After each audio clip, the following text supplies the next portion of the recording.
Buenos días, buenas tardes, buenas noches. Este es Francisco Ruiz hablándoles a ustedes desde Boston, Massachusetts. Este es el último episodio, la última grabación acerca de mujeres filósofas, acerca de Hipatia de Alejandría. La última grabación la dedico a los pasos, paso por paso, que llevaron al asesinato de Hipatia de Alejandría. En aquel tiempo de Hipatia de Alejandría, en ese momento, antes de su asesinato, Alejandría estaba viviendo una tensión muy alta y de violencia de una comunidad en contra de otra comunidad. Y cualquier cosita, cualquier pretexto podía hacer que la violencia se pusiera peor y estallara. Y pudo haber sido un incidente trivial que provocó toda la cadena de pasos que terminaron en la triste muerte de Hipatia. Vamos a ver que, como conclusión de todas estas grabaciones, que Hipatia es la víctima y principalmente es la víctima de unas tensiones políticas entre Orestes, el pretor de Romano, y el obispo cristiano llamado Cirilo de Alejandría, con la ayuda de unos monjes llamados nitrianos del desierto de Nitria. Aquí se plasma ese proverbio famoso histórico de que si no le puedo hacer daño a mi enemigo por ser muy poderoso, le hago daño al amigo de mi enemigo para que mi enemigo sufra. Ok, este es el cuento. Este es el cuento, ¿qué es lo que pasó? Los judíos que, como ustedes saben, celebran el sábado, la Sabbath, para hacer asuntos religiosos, no hacían negocio los sábados, pero da la casualidad que en esos momentos se habían dedicado a una costumbre en Alejandría de ir a ver exhibiciones de baile durante el sábado. Y todo esto que les estoy mencionando está escrito en mi fuente primaria de Sócrates el Escolástico. Entonces iban a ver estas exhibiciones de baile. Me imagino que todos eran hombres bailando, tal vez mujeres, no sé. No se sabe exactamente qué clase de baile, de qué es lo que hacían y cuáles exhibiciones hacían estos judíos durante el día, los sábados, y un poco dentro de la noche. Pero de una manera u otra, ¿no? Escandalizaban a los cristianos fundamentalistas, a los cristianos extremistas. Y estos cristianos le achacaban a los judíos que en lugar de estar rezando, orando en sus sinagogas durante el sábado, así como ellos tendrían que estar haciendo, se ponían a bailar y andar bailando y cantando en la esfera pública, porque esto era en la esfera pública. No era dentro de sus casas, no era en la sinagoga. Y los cristianos decían, váyanse para sus templos para orar, ahí deberían de estar ustedes siguiendo su ley sagrada. Bueno, pero los bailes de los bailarines se hicieron muy populares en Alejandría y atraían multitudes de gente para ver a estos bailes. Pero ustedes saben, cuando se junta una multitud de personas, siempre hay alguna persona que se excede en su exuberancia y comienza a hacer ruido y hace un gran escándalo. Siempre pasa eso. Bueno, el paralelo único que yo puedo encontrar en este momento es si todos nos vemos en los partidos de fútbol, vamos a un estadio y si me acuerdo de los hooligans de Inglaterra, o tal vez en Argentina, cuando juega Boca Juniors o River Plate, siempre hay la posibilidad de que haya un escándalo. Bueno, Orestes oyó las quejas de los cristianos y decidió ponerles unos límites a los bailes y exhibiciones de los judíos. No canceló estas exhibiciones completamente. Bueno, los judíos resintieron estas limitaciones, se enojaron mucho porque Orestes había puesto algunos límites en sus exhibiciones y en sus bailes. Y no les gustó la orden de Orestes. Y aquí viene un momento precipitante de todo el asunto de Hipatia. Bueno, ustedes saben que no existía radio, no existía televisión, no existía un periódico, un diario que saliera y que todo el mundo, todos los días, y que el mundo de Alejandría se pusiera a leer para ver qué es lo que estaba pasando, o para ver qué es lo que quería el pretor romano. Y de una manera para anunciar las nuevas leyes o las nuevas órdenes que salían del palacio del pretor, era así como, me acuerdo cuando estaba pequeño en Chalchuapa, el pueblo de ahí de Santa Ana, El Salvador, cuando era un niño, cuando la alcaldía quería divulgar alguna nueva orden. ¿Qué es lo que hacía? Contrataban al mejor trompetista del pueblo para que fuera a tocar su trompeta a todos los barrios de Chalchuapa. Se ponía en una esquina, se subía a una tarima o un taburete y comenzaba con su trompeta a hacer bastante ruido. Y todo el mundo salía de sus casas y comenzaba a congregar alrededor del trompetista. Y al lado del trompetista estaba el síndico de la alcaldía con un papel y comenzaba a leer las nuevas órdenes del alcalde. Y me imagino que eso pasaba en muchos pueblos de Latinoamérica, en México. Y me imagino que todavía pasa eso, no estoy seguro. Pero entonces, Orestes en Alejandría, lo que hizo es convocó al pueblo de Alejandría enfrente de su palacio para anunciar las restricciones a los espectáculos de baile judíos. Y como siempre, mucha gente se congregó alrededor del palacio de Orestes, incluyendo algunos clientes que siempre, habituales, que siempre iban a oír a Orestes. Casi todos eran judíos, porque no, tal vez ya sabían que iba Orestes a anunciar algo en contra de ellos. ¿Qué pasa? Cirilo, el obispo de Alejandría, como religioso que era, pero también político, mandó a un espía de él para que fuera a oír qué es lo que Orestes iba a decirles a los judíos. Y aquí el récord histórico es bien específico, porque al espía que mandó Cirilo, hasta el nombre tiene, se llamaba Yarax.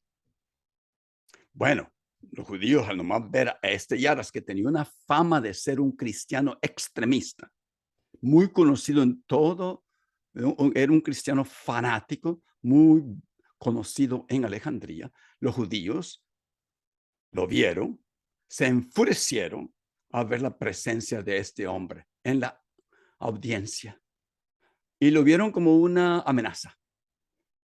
Lo vieron como si él lo que quería hacer es comenzar a incitar un motín para que Orestes les pusiera mucho más límites a los judíos. No se sabe si era el propósito de Yarax, pero de todas maneras, ¿qué fue lo que pasó? Que al ver a Yarax, Orestes, que lo vio también como un espía de Cirilo, ¿no? Para que regresara a decirle a Cirilo qué es lo que estaba pasando dentro de los judíos y qué es lo que estaba pasando y qué es lo que Orestes quería decirles a los judíos. Y de todas maneras, Cirilo quería usurpar el poder político de Orestes. Entonces, Orestes, el que lo hizo, arrestó a Yarax y lo torturó en frente de todo el público. Cirilo se enojó muchísimo, no lo sacó de quicio. Bueno, Cirilo, posiblemente porque era el camino más fácil, culpó. ¿A quién culpó? A los judíos de la desgracia que había caído sobre su lugarteniente y se encargó de intimidarlos, llamando a los líderes de su comunidad ante él para amenazar a los judíos. Su acción en contra de los judíos fracasó,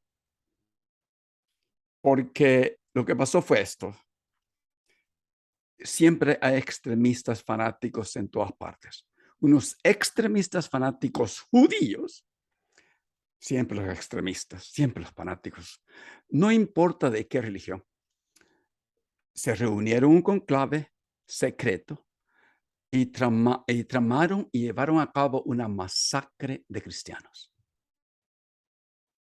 Los conspiradores judíos usaron una corteza de palma para hacerse unos anillos para identificarse ellos mismos. Y lo que hicieron anoche fue, comenzaron a gritar, hay incendio, hay incendio, hay incendio en este templo cristiano, en esta iglesia cristiana, para que los cristianos salieran de sus casas a echarle agua, a ver qué es lo que hacían para que apagara el incendio. Y así se dieron cuenta los judíos quiénes eran cristianos. Después el anillo que se ponían en sus dedos los identificaba como judíos y comenzaron a hacer una matazón de cristianos que no tenían ese anillo y que habían salido a apagar el fuego.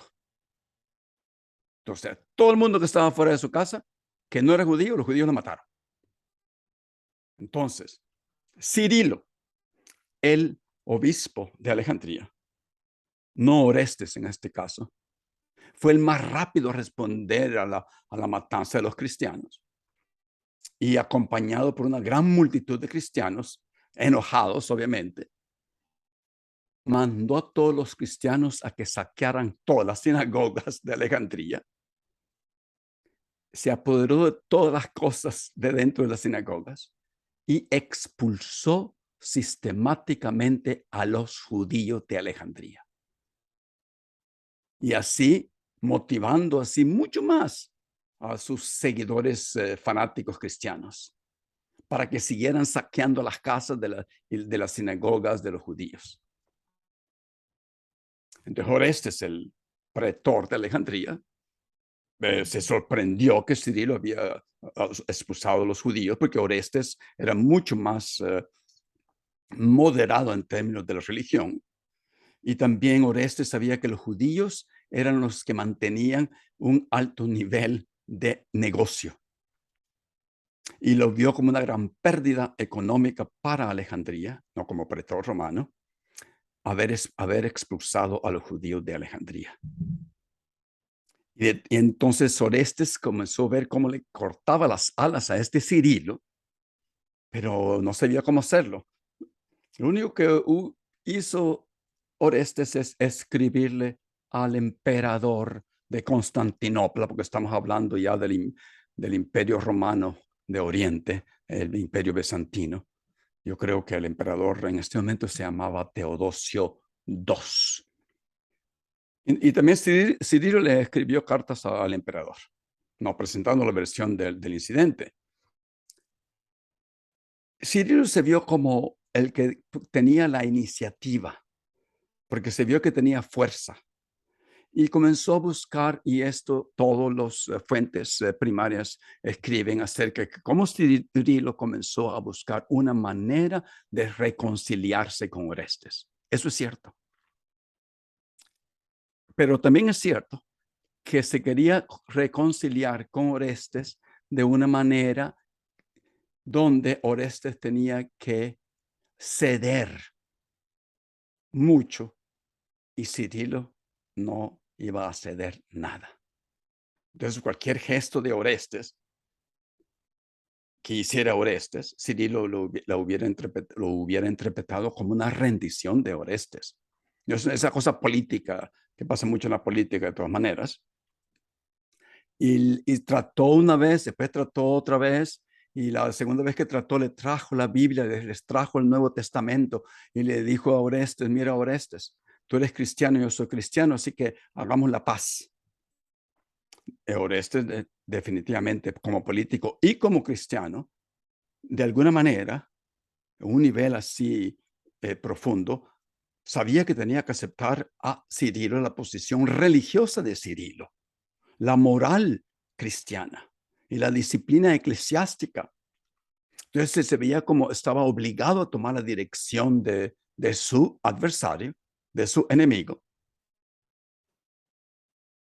Pero de todas maneras, Orestes, que hizo, no aceptó, porque él sabía que el obispo ya tenía poder considerable en Alejandría, tanto en la esfera temporal, ¿no?, como en la espiritual, como se dijera en latín, de facto y de jure. Orestes, sin embargo, volvió a rechazar la oferta de Cirilo, porque la consideró como un estratagema, manipuladora de Cirilo, y eso era cierto. Entonces, ¿qué pasó? ¿Qué hizo Cirilo? Cirilo fue a sus monjes nitrianos, que habían conservado sus armas desde la época de su tío y que manifestaban una disposición muy fogosa, escribe Sócrates el Escolástico, una disposición muy fogosa. Cirilo los mandó a llamar, se vinieron del desierto de Nitria, llegaron hacia Alejandría y aumentando así considerablemente el tamaño y la fuerza de las fuerzas de Cirilo. Entonces, ¿qué hicieron estos monjes nitrianos extremistas fanáticos? Lo primero que hicieron era confrontar a Orestes. Y lo confrontaron cara a cara y lo comenzaron a insultar, porque no sabían si Orestes de verdad era cristiano verdadero o no era cristiano. Se burlaron de él, ¿no?, diciéndole que era un pagano, que era un idólatra. Y aunque Orestes decía, no, yo soy cristiano, yo no soy pagano, no soy idólatra, no les importó. Entonces un tumulto comenzó a formarse alrededor de Orestes. Y se convirtió en un intento de asesinar a Orestes. ¿Okay? Porque un asesinato, un atentado de asesinato a gran escala, y resulta otro personaje, uno que, ¿cómo se llama? Sócrates el Escolástico le llama Amonio, el nombre. Es bien específico con los nombres, Sócrates el Escolástico. Amonio, uno de los monjes, le tiró una gran piedrada a la cara, a la cabeza de Orestes y comenzó a sangrar. Bueno, Orestes tuvo un poco de suerte porque hubo algunos soldados que vinieron inmediatamente a protegerlo a Orestes y a sacarlo de la multitud. Y arrestaron a Amonio. Y Orestes volvió a afirmar su autoridad en frente de todo el pueblo y comenzó a torturar a este Amonio en frente de todo el pueblo, aunque ya se sabía que Amonio era un amigo de Cirilo. Pero lo torturó tanto que lo mató. No, Amonio murió ahí enfrente de todo el mundo. Cirilo, cuando se enteró que había matado, que Orestes había matado a Amonio, lo que hizo es lo declaró un santo y que fue asesinado y lo canonizó ahí mismo, Cirilo. Y le llamó San Amonio. Bueno, los cristianos le dijeron que eso no era cierto, que Amonio no era un santo, porque Amonio nunca había sido llamado a renunciar a su fe y por lo tanto no podía haber muerto como consecuencia de una negativa a hacerlo. Así que Cirilo se quedó calladito, porque todos los cristianos de todas maneras no aceptaron que Cirilo había canonizado a este Amonio. Bueno, la brecha entre Cirilo y Orestes se profundizó en este momento. Y eso fue lo que cobró la muerte de Hipatia. Porque Orestes terminó siendo el que ganó esta batalla política. Entonces, todos esos monjes que habían venido a pelear a favor de Cirilo, definitivamente sintieron el amargo dolor de la derrota. ¿Cuál fue el escape? tenían que andar buscando otro ataque y esta vez contra un objetivo algo más fácil. ¿Y cuál fue ese objetivo? Hipatia. Porque de todas maneras ya se sabía el rumor que por el culpa de Hipatia, Orestes no quería hacer la paz con Cirilo.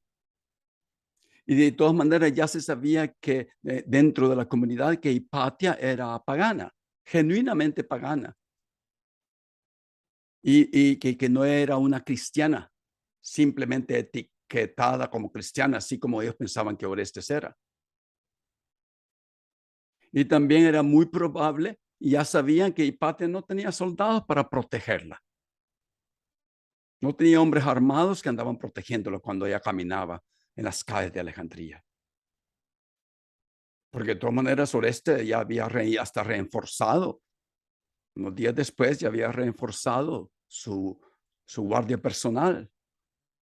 Entonces, Hipatia con sus apariciones, así como les comenté en las grabaciones pasadas, en sus apariciones públicas, la convirtieron en un blanco muy fácil. De todas maneras, ya se sabía que era una matemática, y ya como comenté la vez pasada, la matemática estaba abierta a tergiversaciones simplistas y ya la habían achacado como astróloga, no astrónoma. Y también ya se sabía que Hipatia era una neoplatonista, y el neoplatonismo es algo bastante similar al cristianismo, que rivalizaban con esos conceptos neoplatonistas, rivalizaban en algunos grupos con las del cristianismo. Y ya sabemos que el neoplatonismo de Hipatia influyó a muchos cristianos pensadores, principalmente al cristiano pensador de su estudiante más célebre, más famoso, llamado Cinesio. Pensadores cuyas opiniones eran más tolerantes y tentativas que la del invencible santurrón Cirilo. Entonces, Orestes, el pretor, no era un teólogo, pero sí llegó a la vida civil, principios de pluralismo y tolerancia que Cirilo tan obviamente descartó.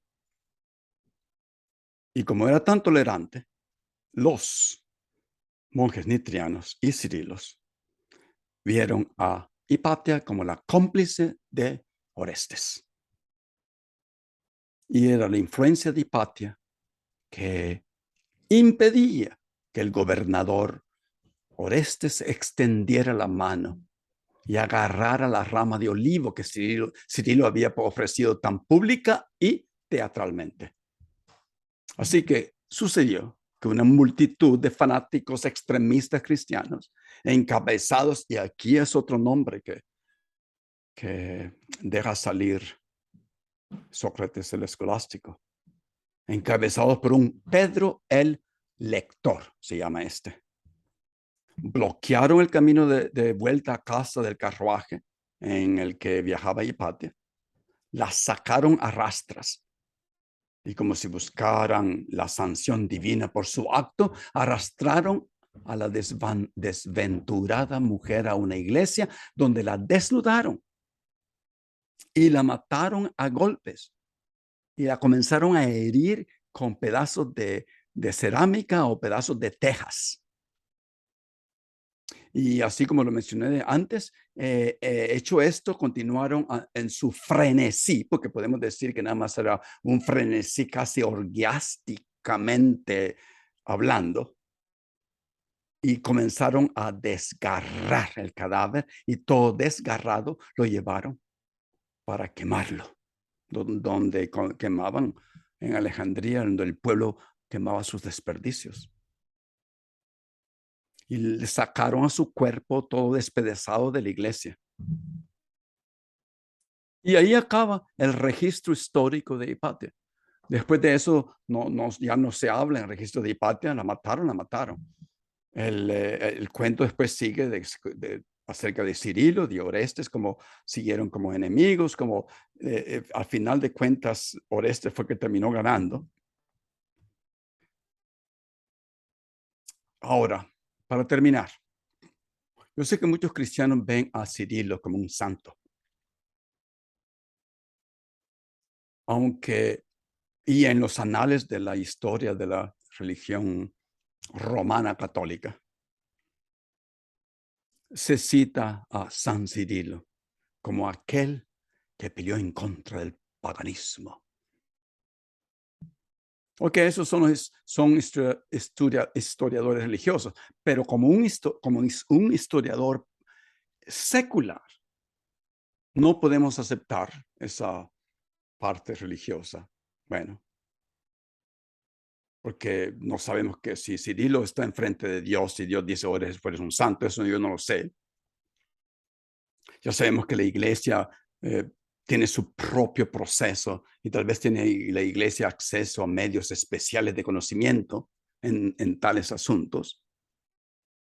Pero esos caminos de conocimiento no son para mí, no son para un historiador secular. Así que no le voy a hacer caso a los pronunciamientos del Vaticano, tampoco a la tradición y veneración a los santos y los supuestos milagros que Cirilo tendría que haber hecho para que lo declarara un santo. O milagros que, ¿no? que la gente comenzó a rezarle Cirilo y se sintió milagrosamente curada de algo. Porque eso no es algo secular. Los juicios sobre la complicidad de Cirilo en la muerte de Hipatia se hacen casi universalmente, según el partido, las líneas del partido. Si eres católico, estás en contra de Hipatia, y si no eres tan cristiano, tan fanático, estás a favor de Hipatia. Algunos llevan y veneran la memoria de Cirilo, pero esa memoria de que Cirilo, de alguna manera u otra, tuvo un rol en el asesinato de Hipatia, eso es innegable. Innegable. Así que vamos a ver qué pasa. Yo sé que Cirilo no participó en este horrible hecho, pero fue obra de hombres cuyas pasiones él había llamado, instigado, asusado para lo que hiciera. Y para mí es un culpable. Que sea santo, de acuerdo con la iglesia, no, de verdad, no tiene nada que ver para mí. Ahora, yo sé que Cirilo es un doctor de la iglesia universal, basado en su trabajo teológico, pero y muchas veces a este Cirilo hasta lo comparan y lo ponen a la misma altura de Agustín, San Agustín y de Tomás de Aquino, porque supuestamente sus escritos espirituales son profundos y muy sabios. Bueno, tal vez eso es suficiente para que sea un santo, pero como hombre, como su propio carácter, como hombre,